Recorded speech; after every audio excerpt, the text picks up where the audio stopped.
হরে কৃষ্ণ, মায়াপুর লীলানাথ চ্যানেলে সবাইকে স্বাগতম। তো যারা যারা আমার চ্যানেলের ভিডিওটি দেখছেন তাদেরকে অসংখ্য ধন্যবাদ। আপনারা অবশ্যই সাথে থাকবেন। আজকে সুন্দর একটি বিষয় নিয়ে আমরা আলোচনা করব। সেটি হচ্ছে হরে কৃষ্ণ মহামন্ত্র জপ করা। সবাইকে আমরা হরে কৃষ্ণ মহামন্ত্র জপ করতে পারি? আসলে হরে কৃষ্ণ মহামন্ত্রটা কাদের জন্য দিয়ে গেছেন, হরে কৃষ্ণ মহামন্ত্র কে এই পৃথিবীতে দিয়েছেন এবং এই হরে কৃষ্ণ মহামন্ত্র কারা জপ করতে পারে, তো এই বিষয়গুলো সম্পর্কে আমি একটু আপনাদের সাথে আলোচনা করব। তো প্রথমত হরে কৃষ্ণ মহামন্ত্র আসলে কাদের জন্য? হরে কৃষ্ণ মহামন্ত্র সকল জীবের জন্য। কেন হরে কৃষ্ণ মহামন্ত্র আমরা জপ করব? না, সমস্ত জীবের, এই কলিযুগে সমস্ত জীবের উদ্ধারের একমাত্র পন্থা হচ্ছে হরে কৃষ্ণ মহামন্ত্র জপ করা। যেটা বলা হয়েছে, হরের নাম হইব, হরের নাম হইব, হরের নাম হইব কেবলম কলৌ নাস্তেব নাস্তেব নাস্তেব গতির অন্যথা। এই হরে কৃষ্ণ মহামন্ত্রই কেবল কলিযুগের মানুষকে উদ্ধার করতে পারে, অন্য কোনো গতি নাই, গতি নাই, গতি নাই। তো এখন কথা হচ্ছে, অনেকেই আমরা যখন কাউকে হরে কৃষ্ণ মহামন্ত্র জপ করার জন্য বলে থাকি, তখন অনেকেই বলে যে আমি শিব মন্ত্রে দীক্ষিত, বা আমি অন্য অন্য মন্ত্রে আমরা দীক্ষিত, শক্তি মন্ত্রে, তো আমরা কেন হরে কৃষ্ণ মহামন্ত্র জপ করব, বা আমরা জপ করতে পারি কি না? তো তারও উত্তর রয়েছে।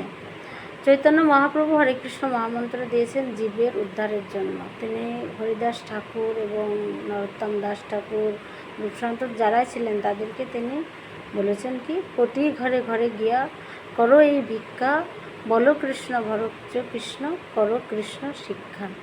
ঠিক আছে, ভগবান কৃষ্ণের যে শিক্ষা, বলো কৃষ্ণ অর্থাৎ হরে কৃষ্ণ মহামন্ত্র কৃষ্ণ কীর্তন করা, ভজ কৃষ্ণ অর্থাৎ ভগবান শ্রীকৃষ্ণের সেবা করা, এবং করো কৃষ্ণ শিক্ষা অর্থাৎ ভগবান শ্রীকৃষ্ণ যে নির্দেশগুলো দিয়েছেন সেগুলো নিজেদের জীবনে পালন করা।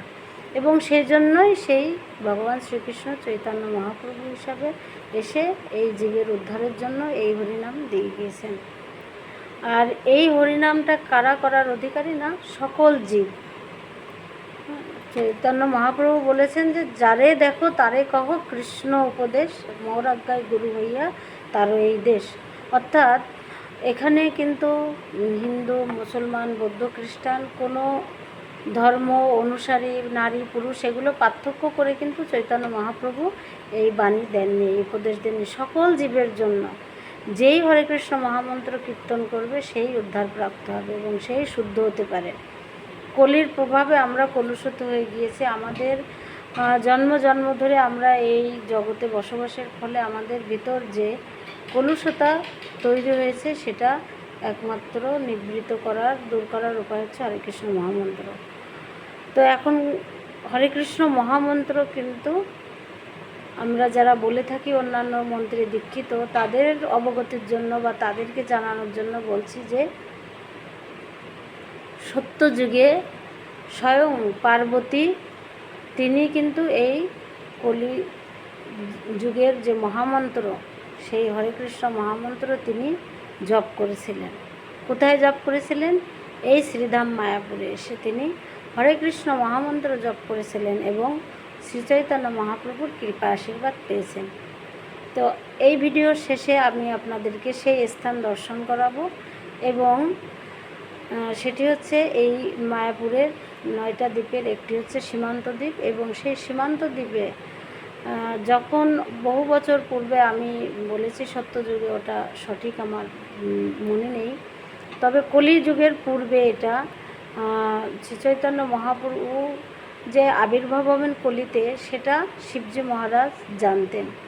তো এবং গৌরাঙ্গ রূপ ধরে আবির্ভূত হবেন এবং তিনি গৌরাঙ্গ যে নাম, এই যে হরে কৃষ্ণ মহামন্ত্র নাম, এই নামে সকলকে উদ্ধার করবেন, এটা শিবজি মহারাজ জানতে পেরেছেন।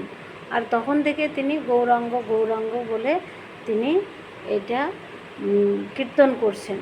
তো শিবজি, পার্বতী মাতা শিবজি মহারাজের কাছে এসে জিজ্ঞেস করছেন যে আপনি এ কী নাম উচ্চারণ করছেন, এই নামের কি মাহাত্ম্য আছে? তখন শিবজি মহারাজ পার্বতী মাতাকে এই গৌরাঙ্গ নামের মাহাত্ম্য এবং হরে কৃষ্ণ মহামন্ত্রের মাহাত্ম্য তিনি বললেন। তো তখন পার্বতী মাতা বললেন ঠিক আছে, আমিও মহাপ্রভুর বা ভগবান শ্রীকৃষ্ণের সেই রূপ আমি দর্শন করতে চাই এবং সেই নামের যে কত শক্তি সেটা আমি দর্শন করতে চাই। তো সেই জন্য তিনি এই নবদ্বীপ ধামে আসলেন এবং সীমান্ত দ্বীপে তিনি বসে তার সাধনা করতে লাগলেন। এবং তখন তিনি কি করলেন, সেই সাধনা মন্ত্র, সেই গৌরাঙ্গ মন্ত্র, হরিনাম হরে কৃষ্ণ মন্ত্র জপ করতে করতে তিনি ভগবান মহাপ্রভুকে সন্তুষ্ট করলেন। তখন ভগবান শ্রীকৃষ্ণ সেই মহাপ্রভুর যে রূপ নিয়ে তিনি এই কলিতে আবির্ভূত হবেন, ঠিক সেই গৌরাঙ্গ রূপ নিয়েই সেই পার্বতী মাতার সামনে আবির্ভূত হলেন এবং তাকে দর্শন প্রদান করলেন। তখন পার্বতী মাতা তাকে প্রণাম করলেন এবং সেই মহাপ্রভুর চরণ ধুলি তিনি তার সিঁথিতে নিলেন। তো সিঁথিকে বলা হয় সীমন্ত। তো সেই সীমন্তিতে তিনি লাগালেন, আর তখন তার নাম হলো সীমন্তিনী দেবী এবং সেই দ্বীপটার নাম হলো সীমন্ত দ্বীপ। তো সেইটা এখন পর্যন্ত আমাদের এই যে রাজাপুর জগন্নাথ মন্দির রয়েছে ইস্কনে, সেইটা হচ্ছে সীমান্ত দ্বীপের অন্তর্গত এবং সেখানে সেই শ্রী বিগ্রহ রয়েছে যেটি একটু সুন্দরভাবে পূজিত হয়। তো এটা বলার উদ্দেশ্য এটাই যে স্বয়ং পার্বতী মাতা গৌরাঙ্গ মহাপ্রভুর আরাধনা করেছেন। সেই পার্বতী মাতা হচ্ছেন দেবী দুর্গা, যিনি এই দুর্গ বা এই জড়জগৎ নামক কারাগারের অধীশ্বরী, যিনি আমাদের সকলকে ভগবান কৃষ্ণ থেকে দূরে রাখার দায়িত্বটা নিয়েছেন। তো আসলে তিনি আমাদেরকে দূরে রাখার দায়িত্বটা নিয়েছেন এরকম না, আমরা যে ভগবান থেকে দূরে আছি, এই জেলখানাতে রয়েছি, এইখানকার দায়িত্বটা তাকে দেওয়া হয়েছে। তো তিনি সর্বপ্রথম আমাদেরকে তার মায়ার দ্বারা তিনি আমাদেরকে মোহিত করে রাখেন এবং কেউ যদি এই ভগবানের নাম করে, কেউ যদি ভগবানের কাছে ফিরে যেতে যায়, তো সর্বপ্রথম খুশি হন সেই মাতা দুর্গা বা পার্বতী দেবী, তিনি আমাদেরকে সহযোগিতা করেন। আর এই দুর্গা মা, তিনি পৌরমায়া হিসাবে নবদ্বীপ ধামে রয়েছেন, যেটা কুলদ্বীপ বলা হয় গঙ্গার ওপারে। তিনি পৌরমায়া হিসাবে রয়েছেন, যেটাকে অনেকে পোড়ামা বলে থাকেন। তো আমাদের এখান থেকে এটাই শিক্ষা তিনি দিচ্ছেন যে অবশ্যই সকলকে এই ভগবানের নাম, গৌরাঙ্গ মহাপ্রভুর নাম এবং মহাপ্রভু যে হরে কৃষ্ণ মহামন্ত্র দিয়ে গিয়েছেন, এই নামের আশ্রয় গ্রহণ করলে আমরা এই কলিযুগে এই কলির প্রভাব থেকে আমরা মুক্ত থাকব এবং এই নামের ফলেই আমরা ভগবানের কাছে ফিরে যেতে পারবো এই নামের মাধ্যমেই।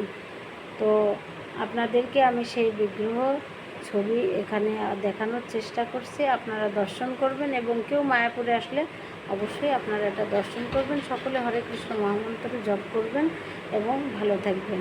হরে কৃষ্ণ, হরে কৃষ্ণ। তো আপনারা এই যে সুন্দর বিগ্রহ এটি দেখতে পাচ্ছেন, শ্রী বিগ্রহ চৈতন্য মহাপ্রভুর, ঠিক এই রূপেই তিনি এই নবদ্বীপ ধামের সুন্দর লীলাবিলাস করেছেন। আর এই রূপেই তিনি এই যে পার্বতী মাতা রয়েছেন, এনাকে দর্শন দিয়েছেন।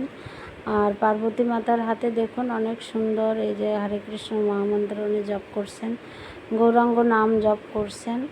তো এই জপ করার পর এই রূপে ভগবান পার্বতী মাতাকে দর্শন দিয়েছেন, তিনি প্রণাম করেছেন এবং তার চরণধূলি সিঁথিতে নিয়েছেন। তাই পার্বতীর নাম হয়েছে সীমান্তনী দেবী, এই দ্বীপটা সীমান্ত দ্বীপ। হরে কৃষ্ণ।